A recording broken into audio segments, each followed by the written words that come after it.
Good morning. This hearing will come to order. I want to welcome everyone and thank Ranking Member Sessions and all of our colleagues who are joining us here today. And I especially want to thank Secretary Duncan for taking time to be here to detail the administration's vision for investing in a world-class education system.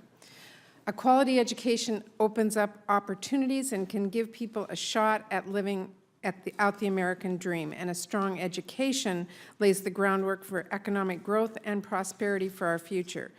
But right now, our nation is facing an education deficit. College is becoming more and more unaffordable for American families. Workforce training and adult education programs must do a better job of lining up our workforce with the skills needed to succeed in our economy, and many schools are struggling to get students ready for success in the classroom and in future careers. In a recent assessment, U.S. students ranked below average in math compared to students in other developed countries, and our students ranked only average in science and reading. As we struggle to prepare our students, other countries are gaining a significant and potentially lasting advantage. We also see gaps in achievement between African American and Latino students with their white counterparts. While a quality education can be a pathway towards success, the inverse is also true. Failing to make important investments so that every child has access to a world-class education can weaken opportunities for Americans, and it hinders our nation's ability to lead on the world stage. Where there is an education deficit, there is also an opportunity deficit. So one of the challenges for this committee is to find ways to better invest in education. The Murray-Ryan deal was a strong step in the right direction. For far too long, Congress had been lurching from one budget crisis to the next. But as you know, at the end of last year, Chairman Ryan and I finally sat down to negotiate in a budget conference. We put ideas on the table, we made some tough compromises, we put partisanship aside, and we reached a deal. Our bipartisan two-year budget rolled back some of the most damaging cuts from sequestration. It prevented a government shutdown in January, and it will help avoid another one this October. And it set spending levels for fiscal years 2014 and 2015. Nobody thinks our two-year budget deal was perfect. It was a compromise. And now we need to look at ways to build on that agreement by focusing on bipartisan areas of investment like education and workforce training. The President's budget proposal would do just that by expanding education opportunities from early learning all the way to college and career training. I was pleased to see this budget continues the administration's commitment to expand early learning. As a former preschool teacher, I have seen firsthand how early learning can give kids a strong foundation, not just to start kindergarten ready to learn, but to succeed later in life. But it's not just educators who recognize the importance of early learning. I've heard from sheriffs in Washington State, business executives, and military leaders who all support early learning because of the long-term benefits it provides. In Congress, Democrats have proposed a bill to expand early learning programs across the country. Early learning should not be a partisan issue, and I'm hoping that Republicans will support that legislation to expand high-quality preschool programs.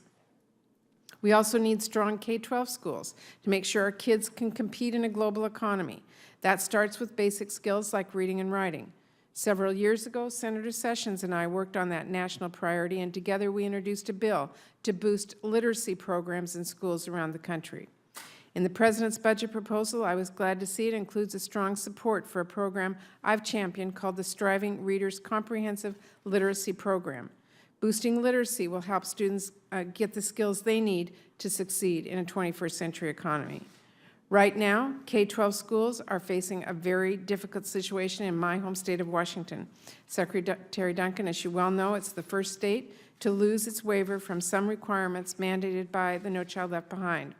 As you and I have now talked about several times, I'm very disappointed by the loss of this waiver, and I'm extremely concerned about the impact it's going to have on our students, our teachers, and our families. Now it's critical for all of us at the state and federal level to come together to rectify this situation and put our students first. At the federal level, my focus will be on reauthorizing the elementary and secondary education. It is long overdue, and it's time for Congress to work on that legislation and strengthen our K-12 schools. The President's budget also includes proposals to support all students who want post-secondary education, and that includes job training. Expanding apprenticeship programs would help train workers in the skills that businesses need and would help those workers secure good middle-class jobs. The proposal also includes ability to benefit, which has been one of my priorities. Budget cuts back in 2012 eliminated student aid for those who didn't have a GED or high school diploma. But any student who wants to pursue higher education should have that chance. So I'm glad the budget would restore job training opportunities for low-income students. 1 in 6 adults in our country score below average in literacy and basic math skills, according to a study by the OECD. That's why I'm a strong supporter of a program in Washington State called iBest that helps students gain basic skills like reading as well as skills for the workplace. We need more support at the federal level for programs that strengthen our workforce. I also look forward to hearing from the Secretary about higher education and college affordability.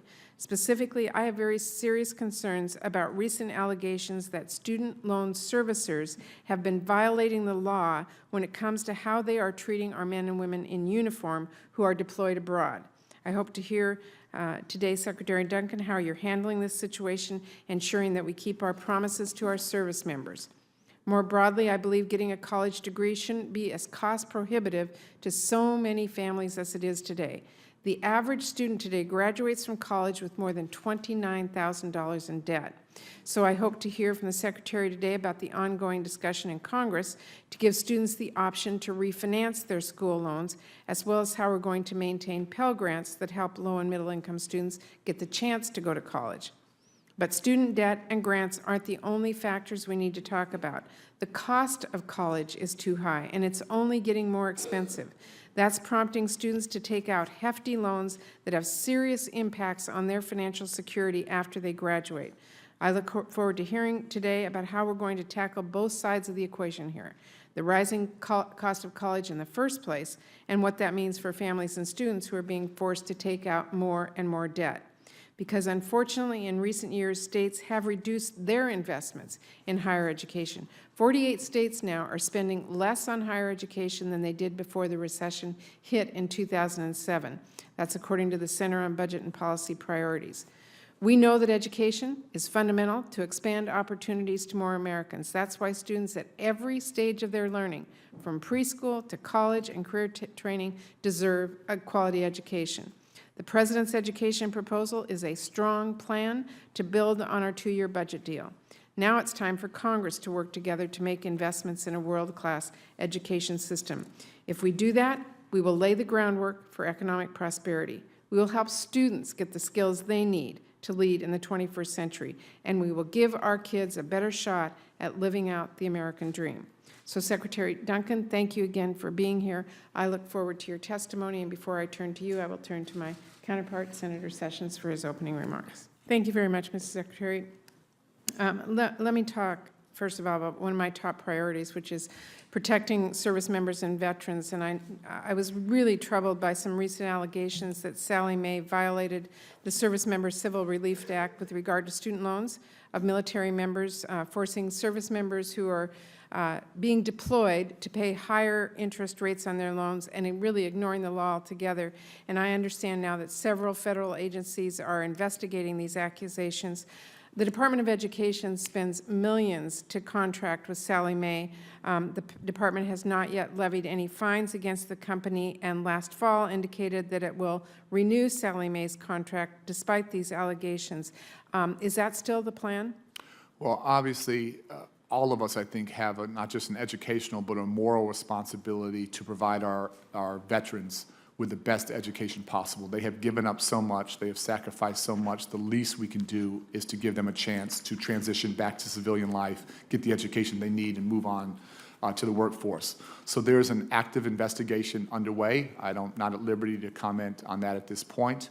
Just know that we are partnering. We're working with the Department of Justice on that. And when that investigation is concluded, we will take those findings very, very seriously and act accordingly. If it sounds that Sallie Mae violated the law, will you pull the servicing loan contract? Obviously, we'll look at every avenue if laws are broken. Okay. Is someone looking at the other student loan servicing companies to make sure this isn't happening in other places?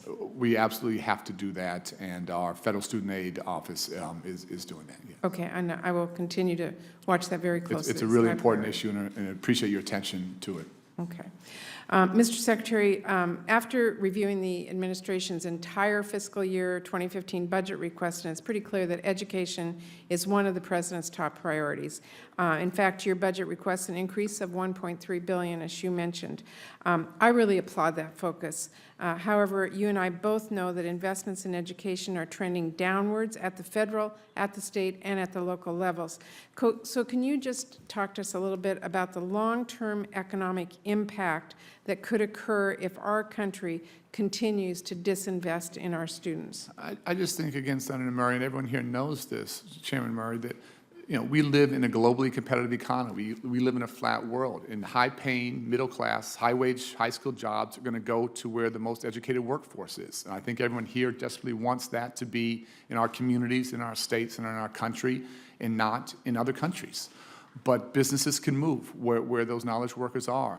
And I look at every level, and quite frankly, at no level right now are we as a nation where we need to be. So we talked about the early childhood side, where we rank about 25th in the world in providing that opportunity. Again, no one knows this better than you, but for so many of our children coming from disadvantaged communities, the average child coming from a poor community starts kindergarten in the fall a year to 14 months behind, the average child. And far too often, frankly, we never catch up.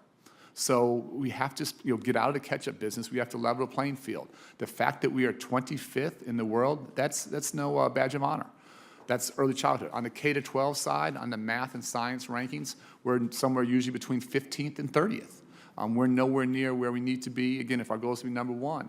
And then finally, I think we can all unite behind the goal of leading the world in college graduation rates. That seems to be in all of our mutual self-interest. One generation ago, we were first in the world. Today, we're 12th. And it's interesting. It's not that we've dropped. It's that we've stagnated. We've flatlined, and 11 other countries have passed us by.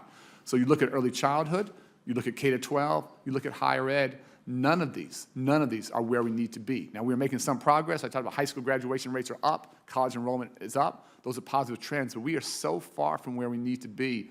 All of us, regardless of politics, regardless of ideology, all of us have to work together to lead the world in education success. And to do that, can't just be a little tweak. We have to get better, faster. We have to work together in ways that put aside politics and ideology.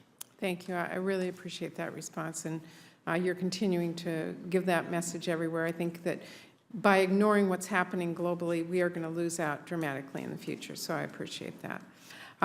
You've talked about early childhood education. You know that's a passion of mine. I really believe that an expansion like the one that we do envision in the Strong Start for America's Children Act would make significant strides in helping us close that opportunity and achievement gaps that we're seeing. But I continually hear from some of our friends on the other side that we have too many federal learning programs. I wanted you today to talk and give us a little better understanding of the current unmet need for early learning opportunities and how the proposal in your budget is not duplicative of existing federal programs. And I think, again, all of us can unite that where we have duplicative efforts, where we're wasting money, we shouldn't do that. But at the end of the day, we want to go from about 1 million young children with access to high-quality pre-K to 2.2 million. So we want to double that. And you can't do that without increased investment. We have to make sure that this is not just access. We have to make sure this is about high quality, and we have to hold ourselves accountable. I'm actually proud of HHS and my friend Kathleen Sebelius. They're making folks recompete on the Head Start side, so it's not business as usual there.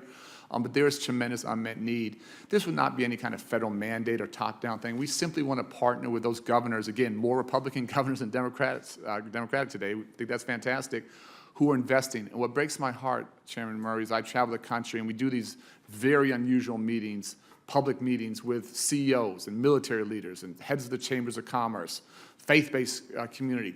In virtually every state I go to where governors are putting their scarce tax dollars behind increasing access to early learning, there are still waiting lists of 6,000, 10,000, 12,000, 15,000 kids.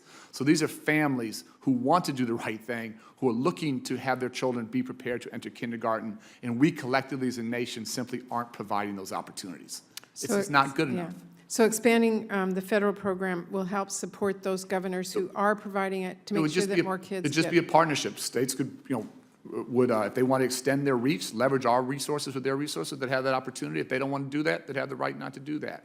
But I can't tell you how many governors have said, we're working hard here, we're trying, we need help. We need help. And again, this is Republican and Democratic. And I think sometimes we forget how mobile our families are today. So if you have a couple states or half a dozen states that do really well, they got kids coming in every day that have come from states that haven't focused on this, and that's why I think we have a national level. I assume you'd agree. And again, I meet with these education ministers from all over the globe, met with minister from Japan last week, met with the minister from Finland yesterday, and quite honestly, it's embarrassing, it's humiliating. They are stunned that we don't care more about our babies than we do, and they sort of ask me, why isn't this a national value? And I don't have a good answer for them. Okay, thank you. Really look forward to working with you on all these issues.